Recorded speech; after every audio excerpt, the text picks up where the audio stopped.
আসসালামু আলাইকুম। সবাই কেমন আছেন দেশ ও দেশের বাহিরে যে যেখান থেকে আমার ভিডিওটা দেখছেন সবাইকে জানাই বিথি রান্নাঘরে স্বাগতম। তো প্রথমে যেটা বলে নিতেছি, মেন রাস্তার পাশে বাসা, তো সেই হিসাবে কিন্তু প্রচণ্ড গাড়ির শব্দ আসে। প্লিজ একটু স্কিপ করবেন, কারণ 24 ঘন্টাই গাড়ি চলাচল করে, যেহেতু হাইওয়ে রাস্তার পাশে বাড়ি, তাই কিন্তু এটা স্কিপ করার কোনো প্রসেস নেই। আর এখানে কিন্তু আপনারা দেখতে পাচ্ছেন আমি কিছু তরমুজের খোসা নিয়েছি। তা আশা করি এটাতে অনেক ভালো মজাদার লোভনীয় একটি রেসিপি তৈরি করব, আপনাদের ভালো লাগবে। তো ফেলে দেওয়া কিছু জিনিস দিয়ে যদি আমাদের সংসারের কিছু খরচ কমানো যায় কিংবা পুষ্টি চাহিদা পূরণ করা যায়, তাহলে কিন্তু আমাদের অনেকটা সাশ্রয় হবে। তো সেই হিসাবে কিন্তু আমি আজকে কিছু তরমুজের খোসা নিয়ে নিলাম, আর এটা দিয়ে আমি পুষ্টিসম্মত ভালো একটি রেসিপি তৈরি করব। আর এই রেসিপিটা তৈরি করতে কিন্তু আমি কোনো প্রকার তেল ব্যবহার করব না, দ্বিতীয়ত কোনো প্রকারের মিষ্টিও ব্যবহার করব না। তেল ও মিষ্টি ছাড়া খুবই মজাদার একটি রেসিপি তৈরি করব।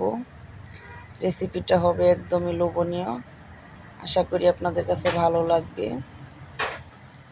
তো রেসিপিটা দেখতে হলে বিথি রান্নাঘরের সাথে থাকুন ও দেখতে থাকুন।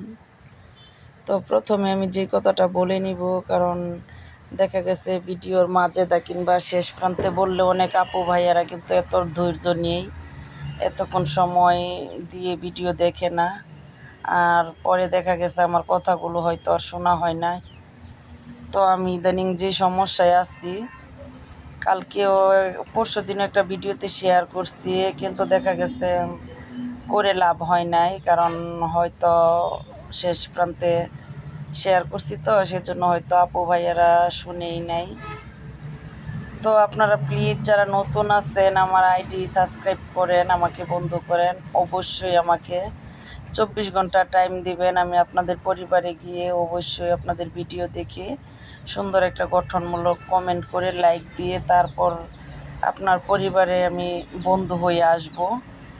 কিন্তু দেখা গেছে সাথে সাথে আমি কিন্তু অনেক বন্ধু ব্যাগ দিই, কিন্তু দিলে দেখা গেছে পরবর্তীতে আমার সাবস্ক্রাইবগুলো থাকে না। আমি মনে মনে ভাবি যে ইউটিউব মামা হয়তো কেটে নেয়, কিন্তু আমি যথাসাধ্য চেষ্টা করি ইউটিউবের গাইডলাইন মেনে চলার জন্য।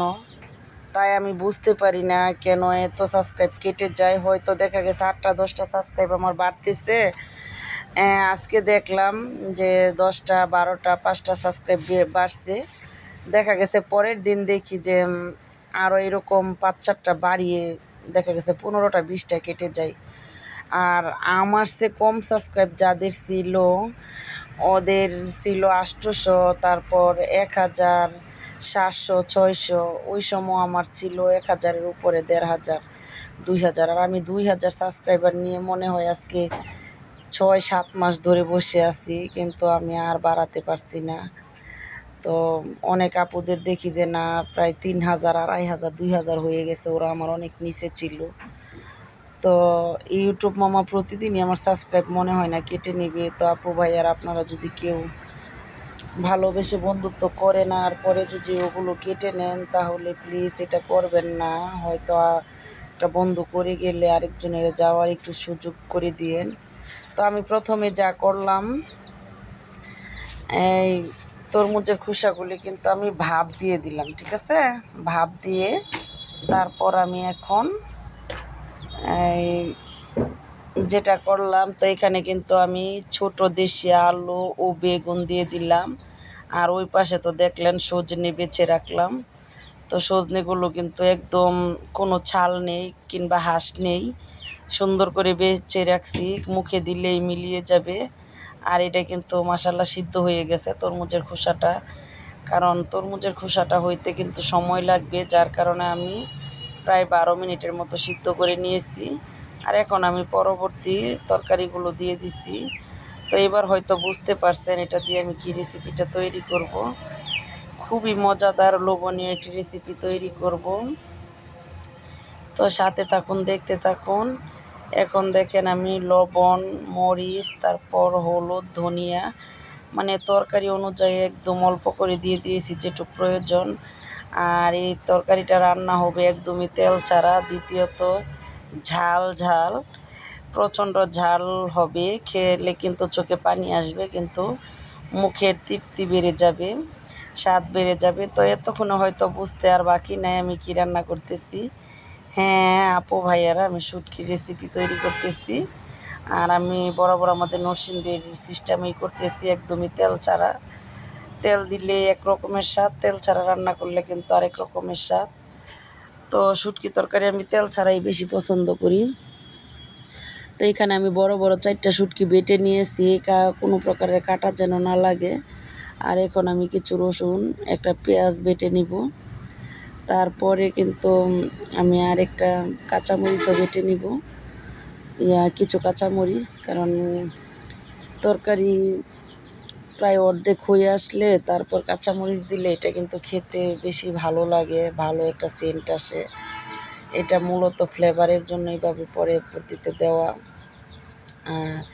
শুটকি রসুনটা তেল ছাড়া এইভাবে নামানোর কিছুক্ষণ আগে দিয়ে 2-1 মিনিট নাড়াচাড়া করে নিয়ে আসলে মানে কি বলবো, এত ভালো লাগে। আলহামদুলিল্লাহ, আল্লাহ পাকের কাছে লাখ কোটি শুকরিয়া যে এত স্বাদ পাই এরকম সিস্টেমে তরকারি রানলে।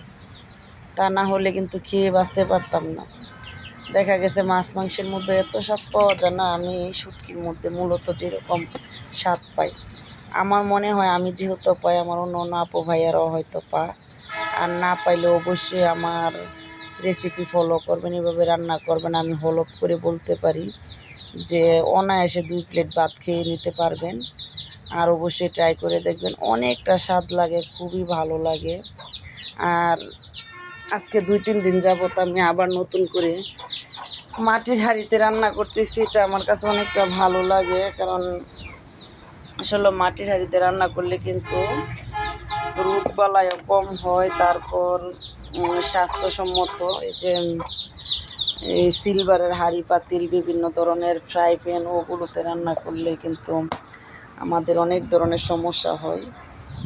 তো আমার এত ঘন ঘন অসুস্থ হয়ে এত ধরনের সমস্যা হয়, এগুলো কিন্তু এইসবের কারণেই। মাটির পাতিল, মাটির প্লেট, মাটির থালা এগুলো ব্যবহার করলে কিন্তু আমাদের অসুস্থতা আমরা অনেকই কম হব, কারণ এটা কিন্তু ক্ষতিকর কিছু নেই। তো মাটির হাঁড়িতে আসলে রান্না করলে কি একটু আলতো হাতে ধরতে হয়, সাবধানতা অবলম্বন করতে হয়, একটু মানে সময় লাগে আর কি এটুকুই। কিন্তু রান্না করলে খেলে অনেক ভালো লাগে, সুস্বাদুও বেশি হয়। মাটির যে একটা ঘ্রাণ আছে, মাটির পাতিলে রান্না করার স্বাদই অন্যরকম। তো আপনাদের সাথে কথা বলতে বলতে আমি অফ ক্যামেরায় কিন্তু কিছু ভিডিও দিয়ে দিয়েছি এইভাবে শুটকি তরকারি রান্না করে সিলেটের দেশে। তো মূলত আমার সিলেটের এক ভাবির কাছ থেকে এই রান্নাটা শিখা। তো যদি আজকে ভাবি দেখে বা সিলেটে কেউ দেখে তাহলে অবশ্যই বুঝতে পারবে যে আমি একদমই ওদের অঞ্চলের রান্নাটাই আজকে আমি রান্না করে নিলাম। তো সিলেটের কেউ দেখলে অবশ্যই কমেন্ট করবেন আপনাদের মতো আমার রান্নাটা হয়েছে কি না। তো এই তরকারিতে কিন্তু অন্য অপরা আবার ওই যে শুকনা সিমের বিচিও দেয়, তো আমার কাছে ছিল না তাই আমি দেই নাই। কিন্তু কি বলবো, এখন আমার জিভে লেগে রয়েছে, এরকম একটা স্বাদ হয়েছে আলহামদুলিল্লাহ। তো ভিডিও কিন্তু প্রায় শেষ প্রান্তে চলে আসছি। যে সকল আপু ভাইয়ারা ভিডিওটা দেখতেছেন একটা লাইক দিতে মনে নাই, প্লিজ একটি লাইক দিয়ে ভিডিওটা কন্টিনিউ করে দিবেন। আর আপনাদের কাছে বিনীত অনুরোধ, নতুন হলে আইডিটা সাবস্ক্রাইব করে 24 ঘন্টা অপেক্ষায় থাকবেন, আমি আপনার পরিবারে চলে যাব। আর পুরাতন বন্ধুদের তো আমার অনেক অনেক অপরন্ত ভালোবাসা, আপনাদের কারণে আমি পর্যায়ে কোনো ইউটিউব জগতে টিকে আছি। তো শেষ পর্যন্ত দেখা যাক ভাগ্যে কী আছে, হাল ছাড়বো না। আল্লাহ পাক ভাগ্যে যদি রাখে তাহলে টিকে থাকবো। আর যে সকল আপু ভাইয়েরা আমার ভিডিও দেখেন, কমেন্ট করেন, লাইক করেন, নোটিফিকেশন পেলে প্রতিদিনই দেখেন। অসংখ্য ধন্যবাদ। আল্লাহ হাফেজ।